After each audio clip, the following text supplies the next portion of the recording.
Hey, it's Dave. Welcome back to my channel. Today I want to talk a little bit about guitar pickups. And I'm going to show you another guitar of mine that is one of my main guitars. And that is what was a Mexican Stratocaster, which has now been modified. Things that I have done, I have taken the saddles off and put on the Graftech graphite saddles. The pickguard is completely new with DiMarzio Area 58 in the neck and middle and a Pro 54 DiMarzio in the bridge. All the pots have been changed. The neck is a Wenge Warmoth Fender licensed headstock with an ebony fingerboard. The ebony fingerboard has been scalloped from the 18th fret on, as you can see, just for the first and second string so I can get it. The logo has been put in with laser and then paint filled with acrylic. And it is the Dan Smith style 70s logo on a small headstock.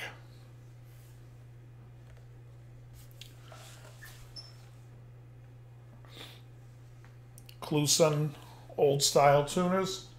The reason I got playing single coils was I really like the way they respond better than humbuckers. But I still enjoy humbuckers, so when I do use a humbucker, I usually will have an Area 58, 58, and then the DiMarzio Fred. Now the pickups that I use for a reason. I want to be able to plug into the cleanest of amps, nothing, using nothing, and having what I think is one of the nicest tones going. But also, I want to be able to plug into a heavy gain amp and still hear something nice. The reason why I mention that is the Charlie Christian pickups that are made by Jason Lawler are really amazing when you play clean. When you play dirty, it is way too bottom-endy. It is like a lot of bass, and you have to use something to get rid of that bass. And it works pretty nice, but for the most part, that is a beautiful, clean pickup that doesn't really distort well, in my opinion. I try to use in my guitars pickups that live in that ground of being phenomenal clean, phenomenal dirty, and I think these are the ones that I found I like. This is why you don't see me too keen on Seymour Duncan's. I think some of the Duncan stuff sounds fantastic clean. Dirty, not so much. The JB is a great example of what I think sounds great clean and terrible distorted. There's been many a time where people come into my studio in downtown LA where the Big Angry used to rehearse, and they would be like, dude, your amp sounds awesome. Can I put my guitar through it? And they would, and we'd be looking at it like, that doesn't sound that good. And then they'd be asking me what pickups I'm using because I was playing a Kramer Beretta with one DiMarzio Fred, and that was the only pickup in it. And the sound was great, and the sound that they were getting out of it wasn't so nice. Now, could they have sat and tweaked it? Yeah, I guess. I mean, but there was a certain not, like when you listen to it, you're like, oh. And I really didn't do much to my EQ setting. I tend to like to shoot my treble up just a little bit. But that wasn't the issue with them. It was just a much muddier sounding pickup. That being said, everybody has their own opinion of what sounds good, and everybody has, you know, we all don't know how the other people or how other people hear. Some people will play something and it'll be really, really bright, and you'll be like, and they'll be like, oh, isn't that great? It's like, well, it's a little bright. And then some people will play stuff that's really mid-range and without brightness. And I'll be like, yeah, that lacks some brightness. For example, the Marshall tone to me lacks a lot of brightness. Now, some people, like Van Halen, added that brightness to it, and they played it a little bit brighter than others. But if you go listen to like Judas Priest, or, and when I say Judas Priest, like the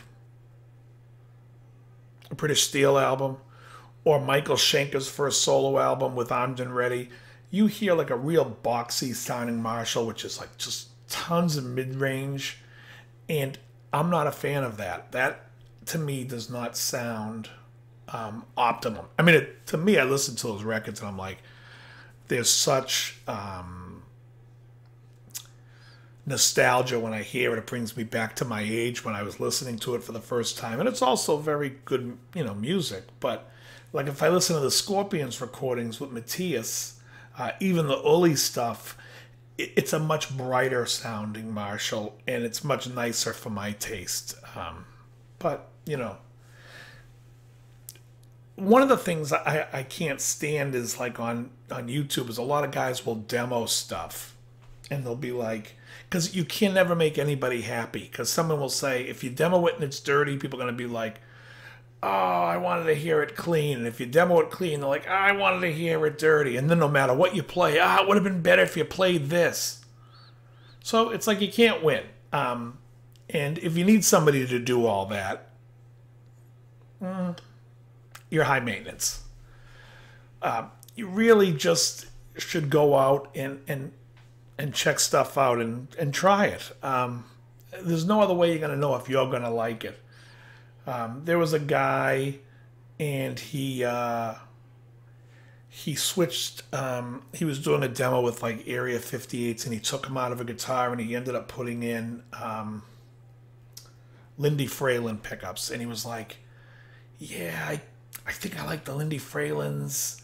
They're a little nicer. Yeah, they're single coils. The DiMarzio are noiseless. So already right there, the Fralins to me are not usable. I wouldn't use them. Great sound. That's good. The 58, 58, and 54 sounds phenomenal. I will tell you this. It sounds 90% to what Lindy Fralin's pickups sound like. 90%. They don't sound better. But they're not true single coils. They're noiseless. And to me, that's invaluable. Fralin sound better, but to me, they're unusable. That's just me. If you want to deal with a noise pickup and have an unbelievable sound followed with a ton of noise, go have at it. Not for me. Not my thing. Don't want it. So I find it unusable. So I find the whole commentary of him deciding which ones he liked better between the Fralin and the Area pickups, to me it was just like, if they sound, even if the Areas was like 75%, I would be like, I think I'd go with that. And I don't even know, I'm just speaking out of my ass at this particular point, because the Area might be just as good. It might be 95%. Who knows what the hell. But to me, these sound phenomenal, and I love playing them. When I set up my board and everything else, it does everything I want it to do. It sounds just, I love it. So that's what I use. So, there's a lot of different things. People think when they talk pickups, that they know how the pickup's going to sound by looking at it. There's a lot of different things. You have, you can get all technical too. The super technical guys, when they sit and talk inductance and they start talking all that thing. There's just a few things, in my opinion, that you should look up when you're looking up a pickup if you want to kind of get an idea of it. And the first thing I would look up is what wire they're using, and what magnet they're using. To me, that's like the first thing I want to know, because that's going to affect the numbers later.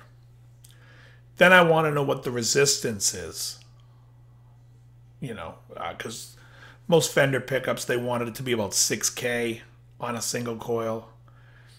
Humbuckers somewhere around, like a hot PAF is around 8.5.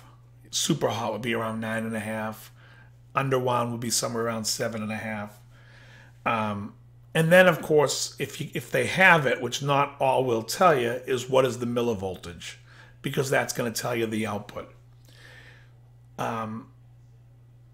It's funny because some people are like, oh, I don't use pedals and my amp sounds like this. And it's like, yeah, you could look at like that Marshall DSL 50 behind me. It's a JCM 2000 DSL 50. And go into it with my Area pickups, and it's not going to be very overdriven at all. In fact, it'll be almost it'll be clean, but you'll be surprised how it's not that overdriven. And then you could put a really, really hot humbucker in there, and that amp will scream. Does that mean anything? No. I mean, for this, I would use a clean boost like what Brian May did. He used a treble boost or a clean boost and slammed the front of the amp. That way, you get the overdrive from the pickups that you want, and you get the sound that you want, and it's just you're adding on to things that you want. But as far as like, you know, that's why people get really nutty, because forget about how the guitar works and the physics of it. I'm not going to get into that discussion, but just imagine that you got pickups, you have, you know, your cap, your tone, you've got your resistance and your potentiometers. Now you're coming out an output jack, and then you got to go into something. You're either going to go into the face of an amp, or you're going to go into a pedal, or you're going to go into a bunch of pedals, and then it's going to go into an effects loop, and that's going to go through stuff. And all that electronic stuff is affecting the signal. It's affecting the tone. It's either making it better, it can make it worse. It just depends. I haven't heard your sound yet. But I mean, it could do all these things. And then you sit there and you say, oh yeah, but the maple's going to make it brighter. Yeah, bullshit. And I would challenge anybody blindfolded to tell me, I'll play right here. You can come over here and I'll blindfold you, and you can tell me if I'm playing a maple neck or a rosewood neck. Never happen. You'll never know in a million years. Oh, you might luckily guess. I'll do a double blind test. There's no way you'll ever get it consistently right. Just guess. It's 50-50. But anyways, it's really all about the electronics, and that's all you should give a shit about. People always sit there and say, oh yeah, well, I know luthiers for years, and why do they do all this and build all that? Well, because they're making money. It's all about the money. You could take an Epiphone and put great pickups in it, and it's gonna sound great. Now, is the workmanship as good as the workmanship in a regular American USA Les Paul or a custom shop Les Paul? No. Will it feel as nice? Yeah, probably not. No. Will it look as nice? Maybe. No. Will it sound as nice? 100% it's going to sound the effing same. There's no way you're going to tell the difference between the two. So when these guys do these comparisons and they're like, here's a USA Gibson, and we're going to put it up against an Epiphone, all they're comparing is pickups. That's all they're comparing in the electronics. That's all you're hearing the difference of. It is the most asinine thing I've ever seen. Because the difference between those two guitars cannot be shared through a screen unless you're going to hold up and I can sit there meticulously look at the workmanship, because otherwise there's no way in hell you're ever going to tell the difference between a Les Paul, Epiphone, or Gibson audibly if they have the same pickups and same electronics. Today we're going to compare a Squier Strat to a Fender Strat. No, you're comparing the electronics. There's no way in hell you're comparing the two guitars, because they do not matter. They're both the same scale length. They both have the exact same position of where the pickups are. You are comparing electronics. That's all you're comparing. I don't need you to go on YouTube and compare electronics for me. It's absurd. Oh, thanks. You know, that Squier sounds, of course it sounds pretty good. That's not what you, the reason why the guitar's $100 is, it's made by communist slave labor in China. Sad but true. I mean, hey, but you go take a look at the work, and the work sucks. But does that mean they... I remember a guy, this Russian guy, used to come into my store at West LA Music, said to me, I want you to hear this pickup in the neck position. I plugged it in, and I was like, oh my God, this pickup's amazing. What is it? He goes, I pulled it out of a Squier. So yeah, somebody can... Anybody can wind a single coil pickup and make one great. Anybody. I mean, especially like the original. When they sell these Abigail Ybarra pickups from Fender, and they're like, these are the ones Abigail Ybarra wound. Are you shitting me? I mean, anybody can wind that pickup. It's a pickup wind. There's a 100 different people winding pickups, and there are people that wind better pickups. She's just been doing it that long. Yeah, they're selling them for like this inflated, I can guarantee you they're not paying her a nickel more, but they're paying her this inflated, you're paying this inflated price because, oh, Abigail Ybarra wound these. Oh, these are an Abigail Ybarra. If you buy into that, let me just tell you something. There is no help. You are doomed. Oh my God. I could just imagine Jimmy Page when he's like, oh yeah, make sure you give me those Abigail Ybarra pickups. He'd be like, who the hell gives a shit? Plug it in. Plug it in and play. You know, there's a couple of other people on here that are on YouTube, and, you know, I don't mean to disparage anybody, but somebody was always like, know your gear. Know your gear. How about learn how to play? Focus on playing. Everything else falls into line. If you can play your ass off, then you can go listen to something and go, yeah, that works for me and that doesn't. I remember I went to the amp show one year and, God, what was this guy's name? Arnie. He's a country guy out in L.A. It wouldn't matter what you put in that guy's hand. Smoking is smoking. He sounded great. It doesn't matter. Anyways, boy, this thing took a turn. Yeah, that's basically all I wanted to talk about today. So, you know, people always ask me about pickups and stuff like that, and I wouldn't change them or worry about them until you have to. If you're playing a gig and you're like, yeah, I don't like the way this sounds. All right, let's start there. Let's see, how do they sound clean? Plug it into like a Blues Junior or Deluxe Reverb Fender amp clean, and how does it sound? Does it do nothing for you? If it does nothing for you, then you got to get rid of them. That's how I look at it. Strip it down to like a clean sound. How is it? Is it good? I mean, the thing about EMGs is, you know, like when EMGs first came out, is the clean sounded fantastic. And the dirty sounded good too. So they were a great pickup, and they still are a good pickup. They were a little antiseptic for my taste. And that's okay, because I'm just one guy. And some people might want that more antiseptic to do more of the coloring with whatever they got, and that's fine too. It's all good. Anyways, gonna keep it short.